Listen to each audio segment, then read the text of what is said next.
आज अपन लोग जो है तो क्लास 9th का जो है तो फिजिक्स वाला जो चैप्टर है उसे पढ़ रहे हैं, मोशन। अध्याय आपका क्या है? 7 है। चैप्टर नंबर 7 है मोशन, गति। दैनिक जीवन में हम कुछ वस्तुओं को विरामावस्था में तथा कुछ वस्तुओं को गतिमान अवस्था में देखते हैं। पक्षी उड़ते हैं, मछलियाँ तैरती हैं, रक्त का प्रवाह शिराओं और धमनियों में होता है तथा मोटर गाड़ियाँ चलती हैं। परमाणु, अणु, ग्रह, तारे और आकाश गंगाएं गति सभी क्या हैं? गतिमान हैं। हम प्राय यह समझते हैं कि कोई वस्तु गति में तभी है जब वह समय के साथ अपनी स्थिति में परिवर्तन करती है। यानी कि अगर समय के साथ उसके जो गति है उसमें परिवर्तन होगी तो यानी क्या हो रहा है? उसमें मोशन हो रहा। अगर समय के साथ वस्तु में परिवर्तन नहीं हो रहा, जैसे आपकी वॉच है, वॉच जैसे जहाँ बाल दीवाल जो है, बाल में जो आपकी वॉच जो लगी रहती है तो क्या होता है? उसमें टाइम तो बढ़ता रहता है लेकिन वस्तु गति नहीं करती है, तो क्या है? इसके मतलब वो विरामावस्था में है। तथापि ऐसी कई अवस्थाएं हैं जिनमें गति के अस्तित्व के अप्रत्यक्ष साक्ष्य हैं। उदाहरण के लिए हम हवा की गति का अनुमान धूल कणों के उड़ने व पेड़ों की शाखाओं और पत्तियों के हिलने डुलने से लगाते हैं। सूर्योदय, सूर्य अस्त एवं मौसम परिवर्तन की परिघटनाओं के क्या कारण हैं? क्या यह पृथ्वी की गति के कारण है? यदि यह सही है तो हम पृथ्वी की गति का अनुमान प्रत्यक्ष रूप से क्यों नहीं लगा पाते हैं। किसी व्यक्ति के लिए एक वस्तु गतिशील प्रतीत हो सकती है जबकि दूसरे के लिए स्थिर। गति कर रही बस के यात्रियों के लिए सड़क के किनारे लगे पेड़ पौधे पीछे की ओर गतिमान प्रतीत होते हैं, जबकि सड़क के किनारे खड़ा एक व्यक्ति बस के साथ यात्रियों को भी गति करते हुए पाता है। यद्यपि बस के अंदर बैठा हुआ एक यात्री अपने साथी यात्रियों को विरामावस्था में पाता है। ये अवलोकन क्या संकेत करते हैं? मतलब ये जो अपन सब चीज़ देख रहे हैं इसके मतलब क्या है? जो आप लोग क्या ऑब्जर्व कर रहे हैं कि किसमें गति हो रही है कि नहीं हो रही है? जो अपने सराउंडिंग में, जो अपने एरिया में, जो चारों तरफ क्या है, इसमें कोई भी मोशन हो रहा है कि नहीं हो रहा? बहुत सी गतियाँ जटिल होती हैं। कुछ वस्तुएं सीधी रेखा में तो कुछ वस्तुएं वृत्तीय पथ पर गतिमान हैं। यानी कुछ तो सीधी रेखा पर गति करेंगी तो कुछ किस में करेंगी? वृत्तीय पथ पर करेंगी। हो सकती है कुछ घूर्णन कर सकती हैं एवं कुछ कंपन कर सकती हैं। ऐसी भी स्थिति हो सकती है जिसमें ये क्रियाएं साथ साथ हों। इस अध्याय में हम सबसे पहले सीधी रेखा में गतिमान वस्तुओं का वर्णन करेंगे। हम इस तरह की गति को साधारण समीकरणों और ग्राफों के माध्यम से व्यक्त करना भी सीखेंगे। बाद में हम वृत्तीय गति के बारे में चर्चा करेंगे। क्रियाकलाप 7.1 आपकी कक्षा की दीवार विरामावस्था में है या गति में? चर्चा करें तो दीवार क्या ही आपका विरामावस्था में है। यानी कि समय के साथ वस्तु में जब परिवर्तन होगा तभी क्या होगा उसमें? यानी कि मोशन हो रहा है। क्रियाकलाप 7.2 क्या आपने कभी अनुभव किया है कि रेलगाड़ी जिसमें आप बैठे हैं गति करती हुई प्रतीत होती हैं जबकि वास्तव में वह विरामावस्था में है? इस बिंदु पर चर्चा करें और विचारों का आदान प्रदान करें। सोचें एवं करें। हम कभी कभी अपने आसपास की वस्तुओं की गति के कारण खतरे में घिर जाते हैं, विशेषतः यदि वह गतिमान, अनिश्चित व अनियंत्रित हो, जैसे बाढ़ वाली नदी, तूफान या सुनामी में देखा गया है। दूसरी ओर नियंत्रित गति मानव की सेवा में सहायक हो सकती हैं, जैसे पानी के द्वारा विद्युत उत्पादन। क्या आप महसूस करते हैं कि कुछ वस्तुओं की अनियमित गति का अध्ययन करना तथा उन्हें नियंत्रित करने के विषय में जानना आवश्यक है? यानी कि कोई भी वस्तु ऐसे जिसमें गति तो हो रही लेकिन उसे नियंत्रित कैसे किया जाए ये भी जानना अपने को क्या है? जरूरी है। इसके बाद देखिए 7.1 क्या कह रहा है? गति का वर्णन। गति किस प्रकार से होती है? हम किसी वस्तु की स्थिति को एक निर्देश बिंदु या निर्धारित कर व्यक्त करते हैं। आइए हम इसे एक उदाहरण के द्वारा समझें। माना किसी गांव में एक स्कूल रेलवे स्टेशन से 2 किलोमीटर उत्तर दिशा में है। हमने स्कूल की स्थिति को रेलवे स्टेशन के सापेक्ष निर्धारित किया है। यानी कि हमें ये बताना है, जैसे मान लीजिए कहीं कोई जा रहा तो ये पूछ रहा कि कहाँ जा, मतलब यहाँ से मतलब डिस्टेंस कितना है, तो निर्देश बिंदु यानी कि आपका जो है तो मतलब ये डायरेक्शन जो पॉइंट है वो कहाँ पर है उसे क्या बताएंगे? तो अपन ये बोलेंगे कि रेलवे स्टेशन से उत्तर दिशा में है। तो मेन बिंदु किसे मान लिए अपन? रेलवे स्टेशन को मान लिए। रेलवे स्टेशन से क्या कहेंगे कि 2 किलोमीटर उत्तर दिशा में है। इस प्रकार से क्या है? मतलब ये निश्चित, मतलब यहाँ से निर्धारित है कि रेलवे स्टेशन से ही 2 किलोमीटर क्या है? उत्तर दिशा में स्कूल है। रेलवे स्टेशन के सापेक्ष निर्धारित किया गया है। इस उदाहरण में रेलवे स्टेशन निर्देश बिंदु है। हम दूसरे निर्देश बिंदुओं का भी अपनी सुविधा अनुसार चयन कर सकते हैं, यानी कि जो अपने सराउंडिंग में मान लीजिए आसपास कोई और है जो कि थोड़ा सा फेमस हो, उसे भी क्या मान लेंगे, निर्देश बिंदु मान सकते हैं। और वहाँ से भी बोल सकते हैं कि उत्तर है कि दक्षिण है, पूर्व है, पश्चिम, किस दिशा में है और कितना डिस्टेंस में है। इसलिए किसी वस्तु की स्थिति को बताने के लिए हमें एक निर्देश बिंदु की आवश्यकता होती है, जिसे क्या बोलते हैं, मूल बिंदु कहा जाता है। इसके बाद 7.11 में देखिए सरल रेखीय गति, यानी कि जो सरल रेखीय गति होती है वो किस में होती है। गति का सबसे साधारण प्रकार सरल रेखीय गति है। हमें सबसे पहले एक उदाहरण के द्वारा इसे व्यक्त करना सीखना होगा। माना कोई वस्तु सरल रेखीय पथ पर गतिमान है। वस्तु अपनी गति बिंदु O से प्रारंभ करती है, जिससे क्या मानते हैं, निर्देश बिंदु माना जा सकता है। चित्र 7.1 माना कि भिन्न भिन्न क्षणों में A, B और C वस्तु की स्थितियों को प्रदर्शित करते हैं। पहले यह C और B से गुजरती है तथा A पर पहुंचती है। इसके पश्चात यह उसी पथ पर लौटती है और B से गुजरते हुए C तक पहुंचती है। वस्तु के द्वारा तय की गई कुल दूरी OA प्लस AC अर्थात 60 kilometre plus 35 kilometre equal to कितना हो गया, 95 किलोमीटर हो गया। यह वस्तु के द्वारा तय की गई दूरी है, यानी यह क्या है, आपका डिस्टेंस है। किसी वस्तु की दूरी को निर्धारित करने के लिए हमें केवल अंकीय मान की आवश्यकता होती है, न कि गति की दिशा की। कुछ ऐसी राशियां होती हैं जिन्हें केवल उनके अंकीय मान द्वारा व्यक्त किया जा सकता है। किसी भौतिक राशि का अंकीय मान उसका परिमाण है। उस उदाहरण के द्वारा क्या आप वस्तु के प्रारंभिक स्थिति O से उसकी अंतिम स्थिति C तक की दूरी ज्ञात कर सकते हैं? जी, जो दूरी होती है उसे क्या होता है, पूरा लिया जाता है, यानी कि A से B गया, B से C गया, C से D गया, D से E गया, जो भी है जितनी लॉन्ग गया, और फिर अगर D से C में आया, C से B में आया, तो भी उसको क्या लेंगे, जाने और प्लस आने दोनों को क्या लेंगे, डिस्टेंस को ले लेंगे। लेकिन आपका जो विस्थापन होता है, डिस्प्लेसमेंट होता है, उसे कितना लेता है, जो उसका शॉर्टेस्ट पाथ है। मतलब कि जैसे अपन जो गए A से लेकर D कर मान लीजिए, अब D से वापस आ गए हैं C तक, और C और A के बीच के अगर दूरी पूछा है तो आपको इसका शॉर्टेस्ट यानी कि सबसे छोटा जो रास्ता वही पूछना है। तो आपको मतलब A और C के बीच की ही दूरी क्या होगी, निकालना होगा। वही आपका क्या होगा, डिस्प्लेसमेंट होगा। यह दूरी आपको A से गुजरते हुए O से C तक के विस्थापन का अंकीय मान देगा। वस्तु की प्रारंभिक व अंतिम स्थिति के बीच की न्यूनतम दूरी को वस्तु का विस्थापन कहते हैं, यानी कि जो न्यूनतम दूरी होगी उसे क्या बोलेंगे, डिस्प्लेसमेंट बोलेंगे या विस्थापन कहते हैं। क्या विस्थापन का परिमाण वस्तु के द्वारा तय की गई दूरी के बराबर हो सकता है? चित्र 7.1 में दिए गए उदाहरण को लें, अभी देखेंगे अपन। O से A तक वस्तु की गति के लिए तय की गई दूरी कितना है, 60 किलोमीटर है। देखिए, विस्थापन दूरी के बराबर हो भी सकती है, नहीं भी हो सकती, लेकिन दूरी विस्थापन के बराबर नहीं होती। दूरी हमेशा विस्थापन से क्या होती है, बड़ी होती है। इसमें आपका मतलब जैसे 1 नंबर का एक क्वेश्चन भी आया करता है सीटेट में, तो हमेशा पूछता है, सीटेट जैसे हमने दिया था, सीटेट तो क्वालिफाई है गाइज, लेकिन उसमें इस तरह क्वेश्चन पूछता है कि जो विस्थापन है तो आपका दूरी से बड़ा है कि छोटा है, फिर विस्थापन दूरी के बराबर हो सकता है कि नहीं हो सकता है। इसी प्रकार से करके 4 ऑप्शन आपको देगा, जिसमें से 2 सही होता है कि जैसे विस्थापन जो है तो आपका दूरी के बराबर भी हो सकता है और दूरी से छोटा भी हो सकता है, लेकिन दूरी से बड़ा नहीं होता विस्थापन, आपका जो डिस्प्लेसमेंट है।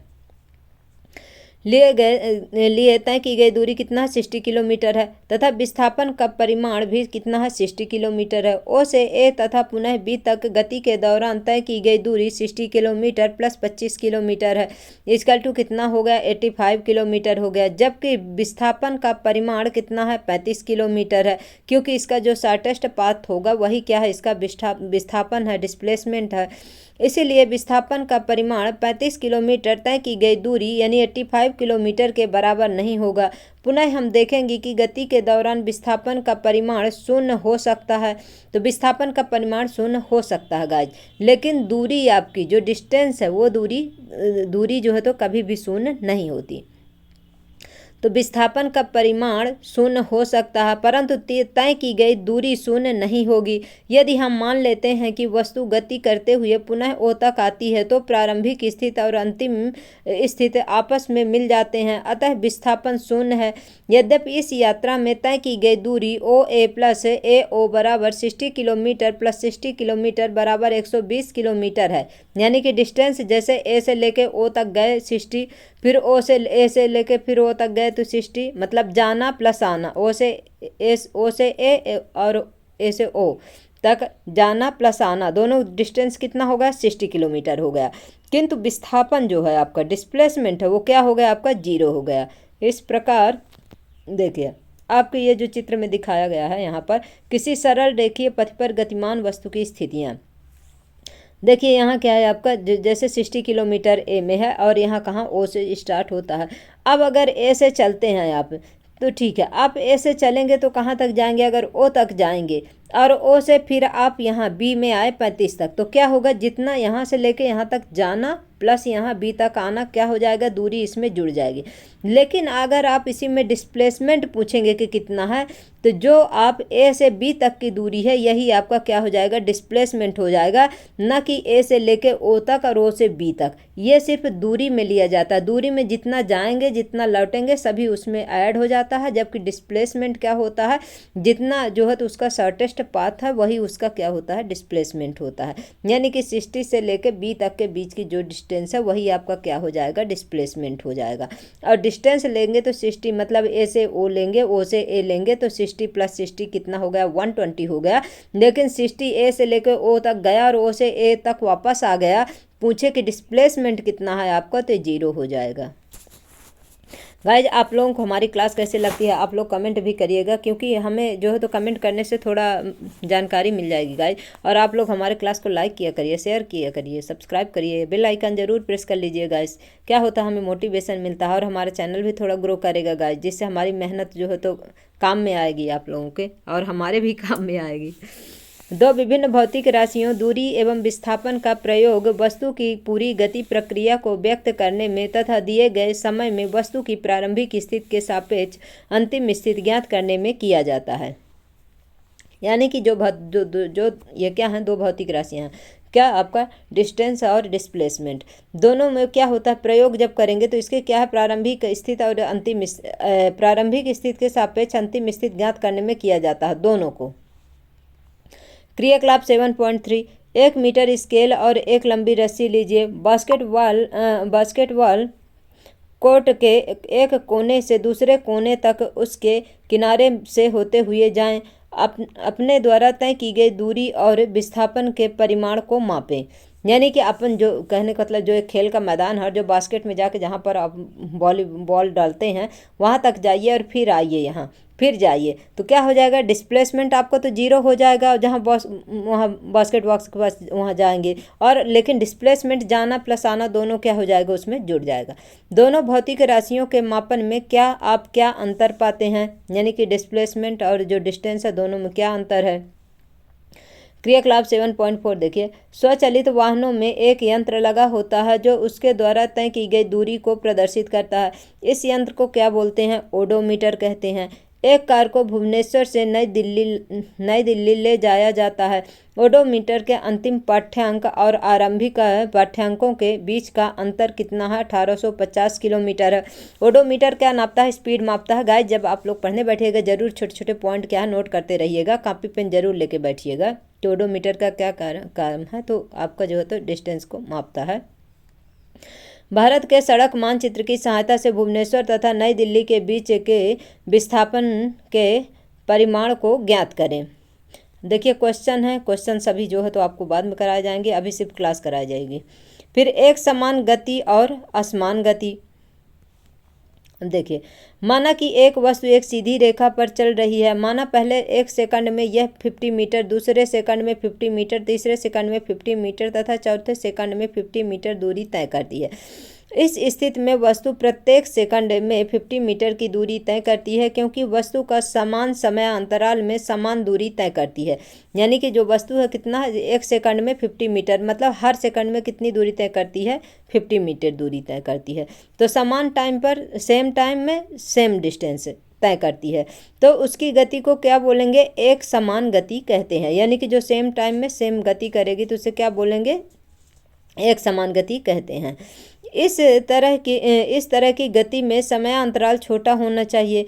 हम दैनिक जीवन में कई बार देखते हैं कि वस्तुओं के द्वारा समान समय अंतराल में असमान दूरी तय की जाती है।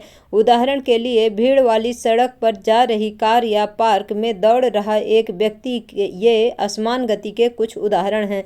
यानी कि जो भीड़ वाली जो सड़क रहेगी उसमें अगर कार या पार्क में दौड़ रहा व्यक्ति, यानी कि कार में और एक व्यक्ति में, दोनों में क्या किया जाए, तुलना किया जाए, तो उन दोनों में गति किस प्रकार से होगी, असमान प्रकार से होगी। यानी कि टाइम सेम होगा लेकिन गति कैसे होगी, असमान होगी। क्रियाकलाप 7.5, दो वस्तुएं ए तथा बी की गति से संबंधित आंकड़ों को सारणी 7.1 में दिया गया है। ध्यान से देखें और बताएं कि वस्तुओं की गति एक समान है या असमान है। यह देखिए यहाँ पर क्या दिया हुआ, देखिए टाइम दिया हुआ, वस्तु के द्वारा तय की गई दूरी दी है, वस्तु बी के द्वारा तय की गई दूरी दी हुई है। अब इसमें देखिए 9:30 है, 9:45 है, फिर 10 है, फिर 10:15 है, फिर 10:13 है, फिर 10:45 है, 11 है। यानी कि इसमें कितने कितने मिनट का गैप आप देखिए, 30, 10, 40, 5, 45, यानी 15-15 मिनट का सभी गैप है। यानी कि सेम टाइम है। और इसमें देखिए 10, 20, 30, 40, 50, 60, 70, इसमें भी कितना है, 10-10 मीटर के। यानी कि सेम टाइम पर सेम डिस्टेंस ए वाला जो है वस्तु के द्वारा तय की गई दूरी है, तो इसे क्या बोलेंगे, एक समान गति बोलेंगे। फिर वस्तु बी के द्वारा तय की गई दूरी, देखिए टाइम तो इधर सेम है 15-15 मिनट, पर डिस्टेंस देखिए यहाँ पर 12 है, 19 है, 23 है, 35 है, 37 है, 41 है, 44 है, तो इसे क्या बोलेंगे, इसमें जो आपका बी द्वारा तय की गई दूरी किस प्रकार से है, असमान गति कर रही है। यानी कि ये सेम गति नहीं कर रही है। और इसमें सेम टाइम पर सेम जो है तो डिस्टेंस फॉलो कर रहा वस्तु ए के द्वारा और बी के द्वारा असमान गति हो रही है। यानी कि ये जो है तो असमान गति करेगी। यानी कि सेम टाइम पर टाइम सेम रहेगा और जो गति रहेगी सेम नहीं होगी। गति की दर का मापन देखिए किस प्रकार से मापते हैं। इसमें चित्र 7.2 में दी गई स्थिति को देखें। चित्र 7.2 ए में यदि गेंद की गति 143 किलोमीटर प्रति हावर है तो इसका क्या अर्थ है। चित्र 7.2 बी में दिए गए साइन बोर्ड से आप क्या समझते हैं। किसी दी गई निश्चित दूरी को तय करने के लिए अलग अलग वस्तुएं अलग अलग समय लेती हैं। इनमें ये देखिए यहाँ पर क्या हो, यहाँ बता रहा क्या निर्धारित, यहाँ चाल देखने कि कितने किलोमीटर प्रति घंटा के हावर्स ऐसे चल रहा है, तो इसमें 50 किलोमीटर प्रति हावर्स, 40 किलोमीटर प्रति हावर्स। यहाँ देखिए गेंद फेंकने का है तो इसमें भी देख रहा कि कितने सेकंड में कितने किलोमीटर प्रति हावर्स के चाल से इसमें क्या है, बॉल फेंकी जा रही है। फिर इधर देखिए इनमें से कुछ तेज चलती हैं तो कुछ धीमे। वस्तुओं की गति करने की दर अलग अलग हो सकती है। अलग अलग वस्तुएं समान दर से भी गति कर सकती हैं। वस्तु द्वारा इकाई समय में तय की गई दूरी के उपयोग से उस वस्तु की गति की दर प्राप्त की जा सकती है। इस राशि को चाल कहा जाता है। चाल का मात्रक मीटर प्रति सेकंड होता है। इसे भी नोट कर लीजिएगा कि चाल का मात्रक क्या होता है, आपका मीटर पर सेकंड होता है, जो MS इनवर्स 1 चिन्ह द्वारा प्रदर्शित की जाती है। चाल का अन्य मात्रक क्या है, सेंटीमीटर प्रति सेकंड है। तो देखिए ये सेंटीमीटर प्रति सेकंड है।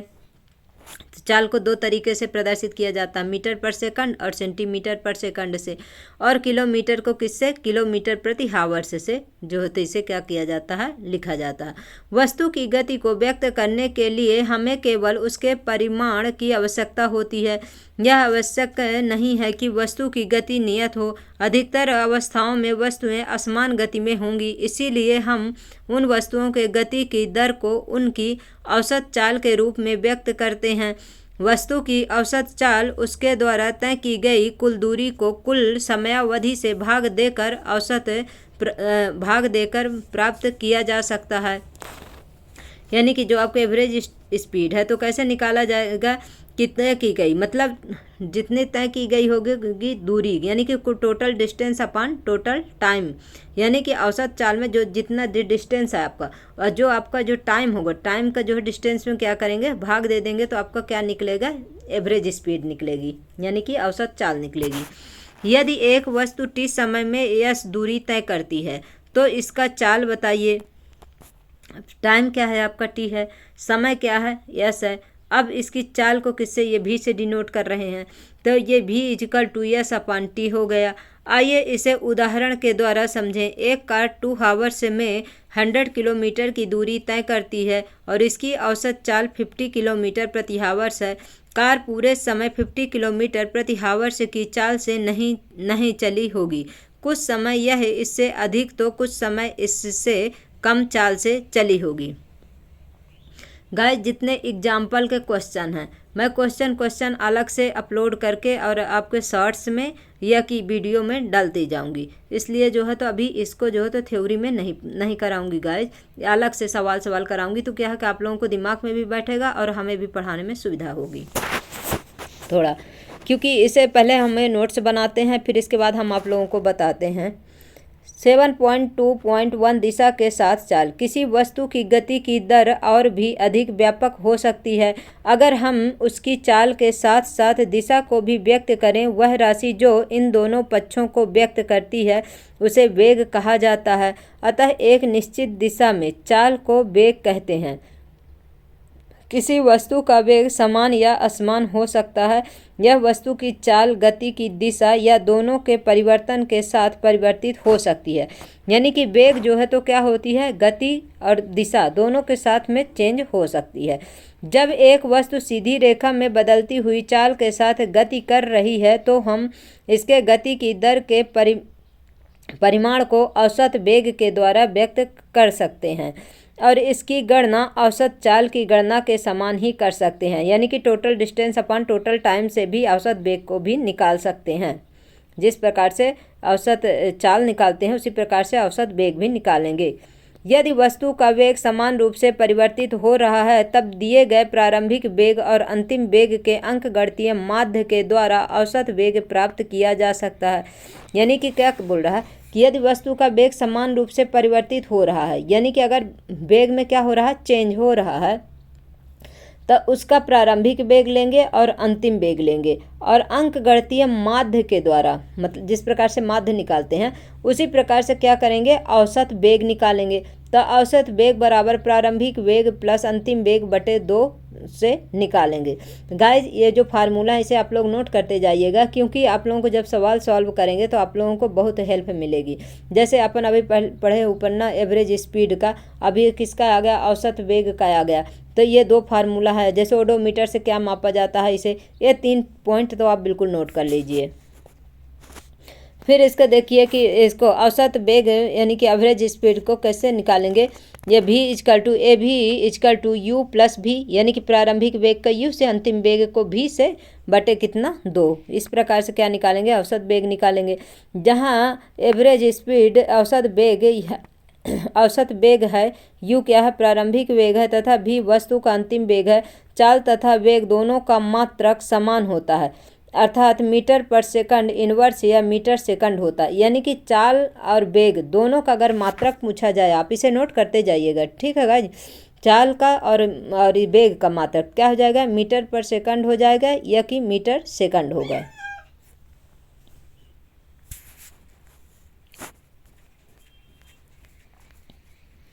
क्रियाकलाप अब 7.6 में देखिए कि अपने घर के बस स्टॉप या स्कूल जाने में लगे समय को मापिए। यदि आप मान लें कि आपके पैदल चलने की औसत चाल 4 किलोमीटर प्रति हावर्स है तो अपने घर से बस स्टॉप या स्कूल की दूरी का आकलन कीजिए। क्रियाकलाप 7.7 जब आसमान में बादल छाए होते हैं तो बिजली के चमकने और बादलों के गरजने की क्रिया बार बार हो सकती है। पहले बिजली की चमक दिखाई देती है, उसके कुछ समय पश्चात बादलों के गरजने की ध्वनि आप तक पहुंचती है। क्या आप बता सकेंगे ऐसा क्यों होता है? क्योंकि जो लाइट का जो क्या है, लाइट जो है तो ध्वनि से तेज गति करती है, इसलिए जो है तो लाइट पहले पहुंचती है यहाँ पर, फिर इसके बाद क्या है, ध्वनि पहुंचती है। इनके बीच के समय अंतराल को एक डिजिटल कलाई घड़ी या स्टॉप घड़ी में मापें। यानी कि इसको जो ये समय अंतराल है इसे जो है तो नॉर्मल घड़ी पे नहीं माप सकते हैं, इसे डिजिटल घड़ी या स्टॉप घड़ी में ही मापा जा सकता है। बिजली की चमक के निकटतम बिंदु की दूरी का परिकलन कीजिए। वायु में ध्वनि की चाल देखिए, अब इसे भी नोट करने की, वायु में ध्वनि की चाल कितनी होती है, 346 मीटर पर सेकंड होती है, इसे भी नोट कर लीजिएगा।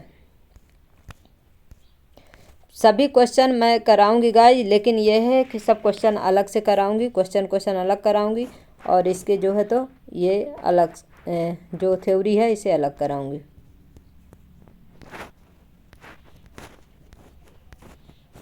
इसके बाद देखिए यहाँ पर 2 सवाल हैं, अभी इनको छोड़ देती हूँ। 7.2 है और 7.3 है। मैं इसे जो है तो वो करके रिकॉर्डिंग करके आप इसमें अपलोड कर दूंगी वीडियो में, तो आप लोग जो है तो पढ़िएगा।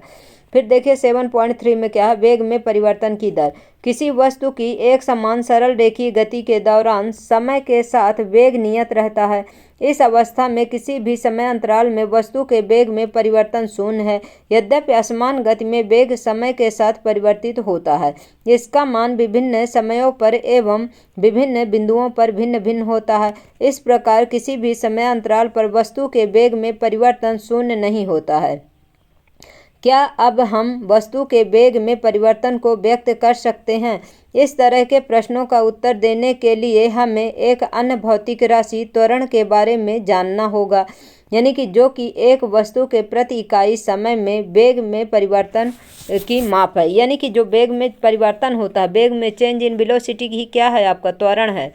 त्वरण क्या है, त्वरण बराबर वेग में परिवर्तन बटे लिया गया समय है, इसे भी नोट करिएगा। ये देखिए तीसरा फार्मूला आ गया। यदि एक वस्तु का वेग प्रारंभिक वेग u से t समय में बदल कर v हो जाता है तो त्वरण निम्न होगा।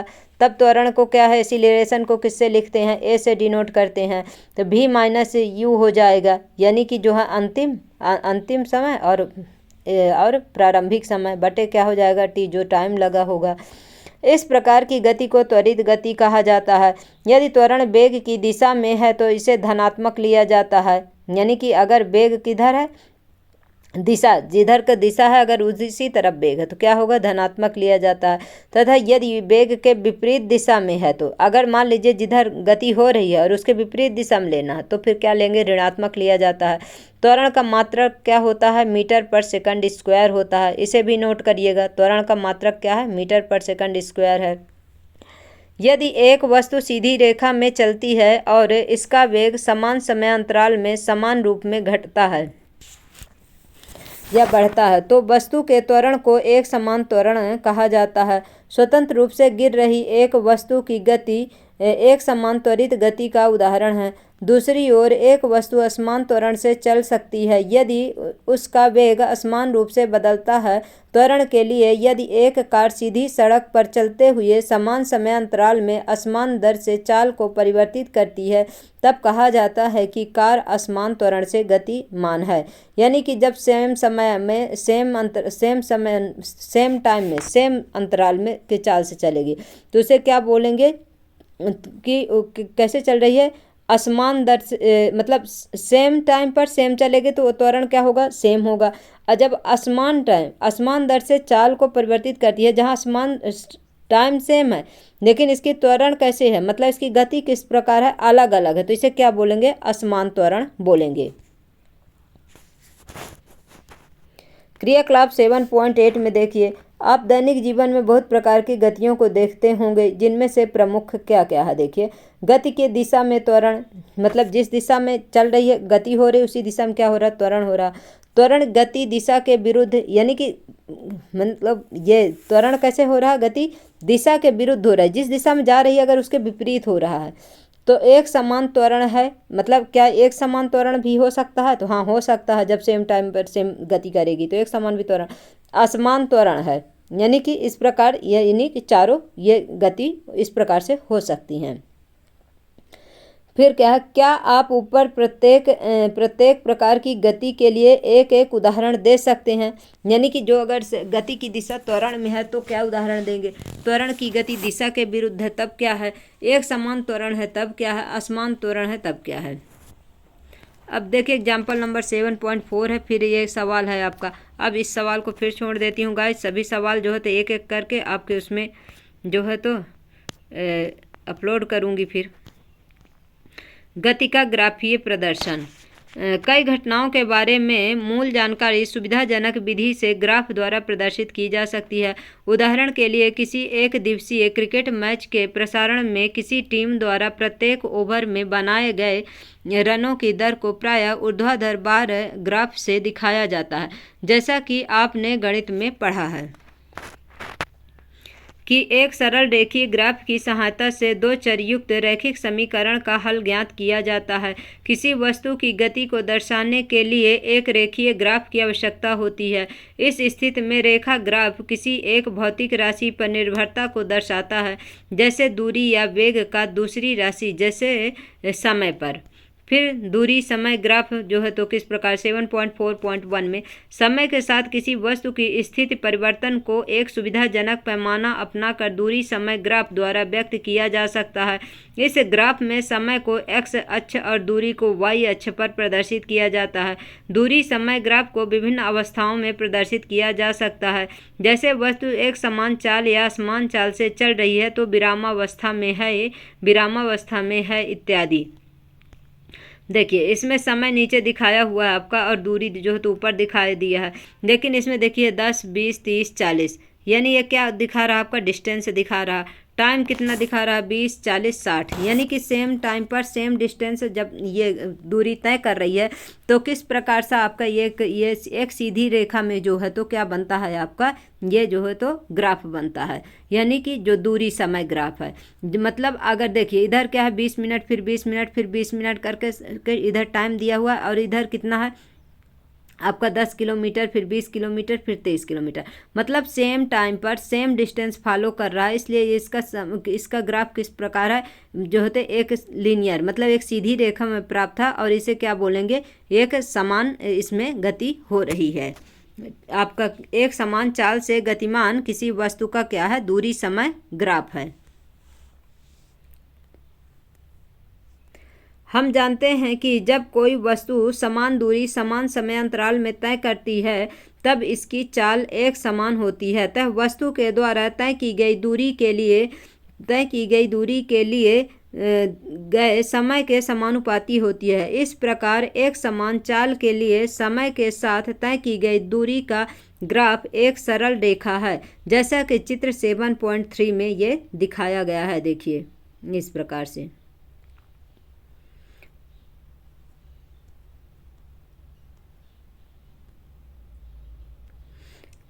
अब यहाँ पर देखिए एक्स और वाई एक्सेस में यहाँ क्या दिखा रहा? 5, 10, 15, 20, 25, 30, 35 ये क्या दिया हुआ? इधर दूरी दिया हुआ और इधर 2, 4, 6, 8, 10 ये क्या दिया हुआ है? टाइम दिया हुआ है। अब टाइम तो इधर सेम दिया हुआ लेकिन डिस्टेंस देखिए अलग अलग दिखा रहा है कि कब कहाँ पर पहुँच रहा था। इसलिए ये ग्राफ किस प्रकार कर्व के आकार के प्राप्त होगा, यानी यह क्या है? असमान गति कर रहा है, यानी कि असमान चाल से गतिमान किसी कार का दूरी समय ग्राफ है। ये कार की गति के लिए दूरी समय ग्राफ चित्र 7.4 में दर्शाया गया है। ध्यान दें कि इस ग्राफ की आकृति चित्र 7.3 में दिए गए ग्राफ से भिन्न है, यानी कि जो अपन पहले देखे हैं तो क्या है? वो लीनियर में है क्योंकि उसमें सेम टाइम पर सेम गति कर रहा है, लेकिन इसमें टाइम सेम है और जो है तो गति क्या है? अलग अलग है। इसलिए क्या है? असमान गति कर रहा है, इसलिए असमान चाल से कर रहा है दूरी समय ग्राफ। इस ग्राफ की प्रकृति समय के साथ कार द्वारा तय की गई दूरी का आरेखीय परिवर्तन दर्शाता है। इस प्रकार चित्र 7.4 में दिखाया गया ग्राफ असमान चाल को व्यक्त करता है। फिर इसके बाद क्या है आपका? वेग समय ग्राफ है। वेग समय ग्राफ क्या है? एक सरल रेखा में चल रही वस्तु के वेग में समय के साथ परिवर्तन को क्या बोलते हैं? वेग समय ग्राफ द्वारा दर्शाया जाता है। तो इसमें देखिए क्या बोल रहा है? एक सरल रेखा चल रही वस्तु के वेग में समय के साथ परिवर्तन, यानी कि जब जितना समय है और जो वेग है ये समय के साथ में जो इसमें चेंजेस होता जाएगा उसी को क्या बोलेंगे, समय वेग समय ग्राफ द्वारा इसे दर्शाया जाएगा। यानी कि ABCD इसमें क्या दिखाया गया है जो है तो इसका ये ग्राफ दिखाया गया है इसमें। और 10 20 30 40 50 क्या दिया है, किलोमीटर प्रति हावर्स में क्या है इसका वेग है। और समय कितना है, 1 2 3 4, ये क्या है आपका घंटा, एक्स एक्सिस और वाई एक्सिस। वाई एक्सिस पर क्या दिखा रहा है आपका वेग दिखा रहा है, एक्स एक्सिस पर क्या दिखा रहा है आपका टाइम दिखा रहा है।